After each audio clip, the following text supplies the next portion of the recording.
Welcome friend और YouTube channel technician spot.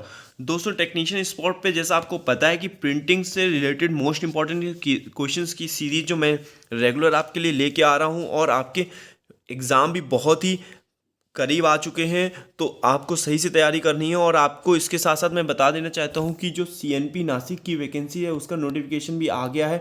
मैं उसके बारे में आपको डिटेल वीडियो दे दूंगा कि कैसे फॉर्म को फिलअप करना है। और 103 वैकेंसीज जो हैं प्रिंटिंग और इलेक्ट्रोप्लेटर ब्रांच से सीट से आई हुई हैं। तो दोस्तों आप ध्यान से इस वीडियो को ज़रूर देखिएगा, क्योंकि अभी ये मोस्ट ऑफ इम्पॉर्टेंट वीडियो जो आपके मैं लेके आ रहा हूँ वो एग्ज़ाम पॉइंट ऑफ व्यू से बहुत ही अच्छे रहने वाले हैं। दूसरा, आपके 3-4 एग्ज़ाम एक साथ में लगभग हो जाएंगे। जैसे आपका आईएसपी है और आपका एसपीपी हैदराबाद। जो एसपीपी हैदराबाद का है वो तो आपका 4 दिसंबर को कंडक्ट होने वाला है। और फिर बीएनपी देवास। तो ये एग्ज़ाम है जो मोस्ट ऑफ इसमें प्रिंटिंग के भी क्वेश्चंस पूछे जाएंगे और नॉन टेक के भी क्वेश्चंस पूछे जाएंगे।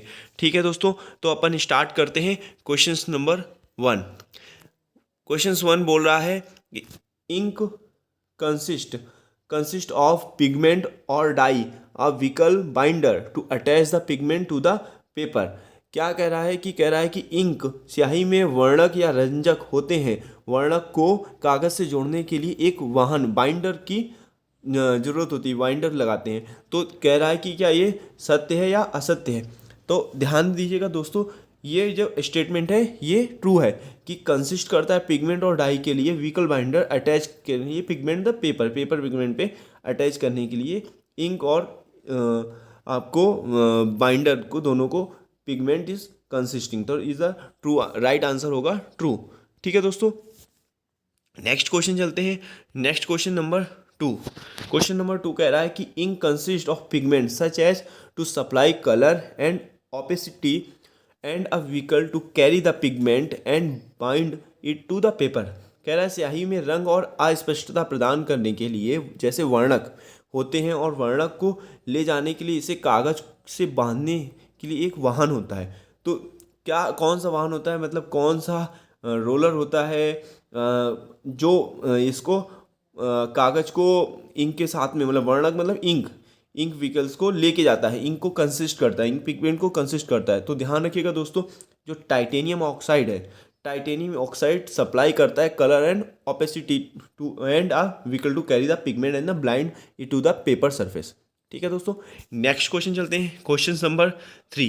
क्वेश्चन नंबर 3 कह रहा है पिगमेंट विच आर वेरिएंट और organic dye are called vat dye. वर्णक जो कार्बनिक रंगों के रूप हैं वेट डाई कहलाते हैं। तो जो कार्बनिक हैं, जिनके कार्बनिक फॉर्म है वो क्या होते हैं, जो वेट डाई कहलाते हैं। तो ये घुलनशील है, अघुलनशील है, अम्लीय होते हैं, क्षारीय होते हैं। उनका बेसिक नेचर क्या होता है, यहाँ पर क्वेश्चन में ये पूछा। तो उसका जो बेसिक नेचर होता है इनसॉल्युबल होता है, अघुलनशील होते हैं। जो पिगमेंट होते हैं वो अघुलनशील होते हैं, घुलते नहीं हैं। अम्लीय, क्षारीय या इसका कोई गुण नहीं होता। मेन गुण होता है आपका कि अघुलनशील होते हैं। ठीक है दोस्तों, नेक्स्ट क्वेश्चन चलते हैं। Question number 4। क्वेश्चन नंबर 4 कह रहा है ink ink are often ink are often heavy metal salt और unsaturated fatty acid soap that promote oxidation and और पॉलीमराइजेशन। कह रहा है स्याही अक्सर असंतृप्त वसा अम्ल साबुन के भारी धातु के लवण होते हैं जो ऑक्साइड और पॉलीमराइजेशन को बढ़ावा देते हैं। तो ध्यान रखिएगा दोस्तों, जो स्याही इंक वगैरह होती है वो क्या कहते हैं, असंतृप्त होते हैं और अम्ल वसा वगैरह मिला होता है। मतलब आपको मैं कहीं इन लॉजिकली बताऊं आपको, तो ये एक कार्बनिक होते हैं, सारे कार्बनिक यौगिक होंगे ना इंक वगैरह। तो यहाँ पर इसका ऑप्शन जो होगा वो होगा इंक एडिटिव।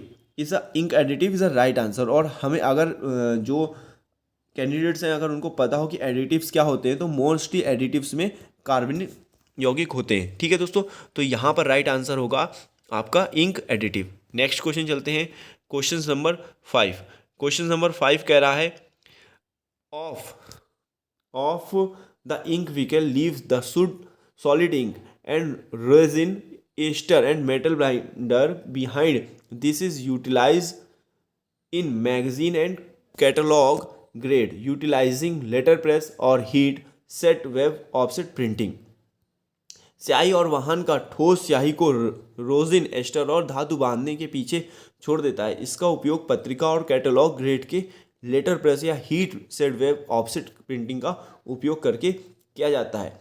सब्लिमेशन, लिक्विएशन, इवेपरेशन या सोल्डिफिकेशन। तो ध्यान रखिएगा दोस्तों, इवेपरेशन प्रोसेस का उपयोग करके जो स्याही होती है, जो इंक होती है, उसको सॉलिड इंक का प्रयोग करते हैं विद रोजन एस्टर के साथ में। तो इसका आंसर होगा सी, राइट आंसर होगा इवेपरेशन।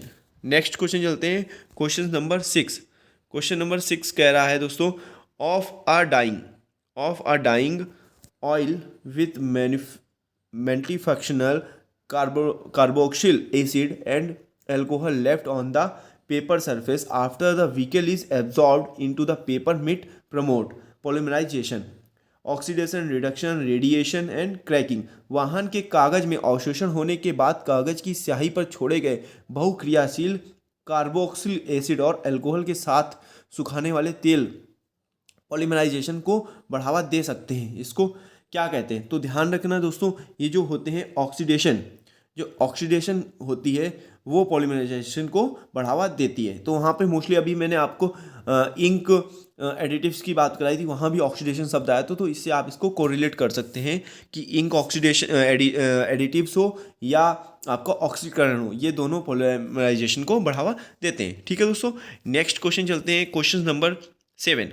क्वेश्चन नंबर 7 कह रहा है कि कर्निंग कैटलाइज मोनोमर्स और pre polymers in the vehicle form polymers it useful for acrylic. इलाज वाहन में मोनोमर्स या प्री पॉलीमर्स को पॉलीमर बनाने के लिए सावधानी बरतता है।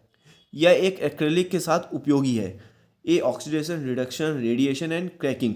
तो ध्यान रखना दोस्तों, यहाँ पर भी आपका जो ऑप्शंस है radiation is a right answer हो। विकिरण इलाज मतलब जो आपका रेडिएशन कर्निंग कैटलाइजेशन है वो मोनोमर्स को प्री पॉलीमर और प्री पॉलीमर्स को पॉलीमर्स बनाने में, मतलब मोनोमर्स या प्री पॉलीमर्स को पॉलीमर बनाने के लिए सावधानी बरतता है। वो किससे? विकिरण, मतलब आपका रेडिएशन प्रोसेस होता है। ठीक है दोस्तों, नेक्स्ट क्वेश्चन चलते हैं, क्वेश्चन नंबर 8। क्वेश्चन नंबर 8 कह रहा है कि infrared hardening precipitation of binder, glatting and cooling of hot thermoplastic ink utilized in the electrostatic printing। कह रहा है इलेक्ट्रोस्टैटिक प्रिंटिंग में उपयोग किए जाने वाले गर्म थर्मोप्लास्टिक स्याही के इंफ्रारेड हार्ड बाइंडर, जेलेशन और कूलिंग की वर्षा होती है। तो ध्यान रखना दोस्तों कि इंफ्रारेड जो हार्डनिंग है, प्रेसिपिटेशन ऑफ बाइंडर और जेलेटिंग और cooling of hot thermoplastic ink is utilize in the electrostatic printing is a false. ये आपका इलेक्ट्रोस्टैटिक प्रिंटिंग का उपयोग इसके लिए नहीं किया जाता है, गर्म थर्मोप्लास्टिक स्याही के इंफ्रारेड वगैरह के लिए नहीं किया जाता है। ठीक है दोस्तों, नेक्स्ट क्वेश्चन चलते हैं, क्वेश्चन नंबर 9।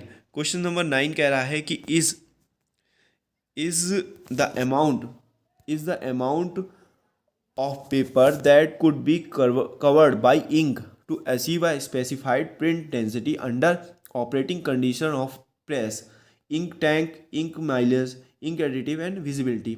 कह रहा है कागज की वह मात्रा जिसे एक प्रेस की परिचालन स्थितियों के तहत एक निर्दिष्ट प्रिंट घनत्व प्राप्त करने के लिए स्याही को ढका जा सकता है।